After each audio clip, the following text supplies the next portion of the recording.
How to change password in OS Map account. Hi everyone, in this video I'm going to show you the ways to change your password in OS Map account.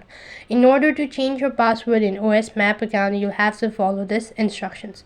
For that case, first of all, make sure that your device is connected to an internet service. Then to begin with, go and log into your OS Map account. When you're logged into your account, it's going to take you to the home page, and right on this page click the tab bar icon or the gear icon. Over here, scroll down a bit and then you'll be able to find the section as account. Under it, go ahead and select change password. When you click on change password, it's going to directly take you to the website, and here you have to first of all go ahead and enter in your email address and then a password to log into your account.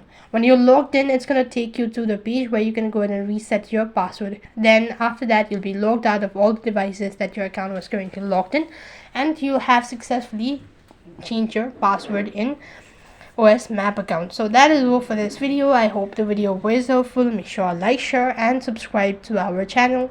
Thank you for watching. See you in the next video.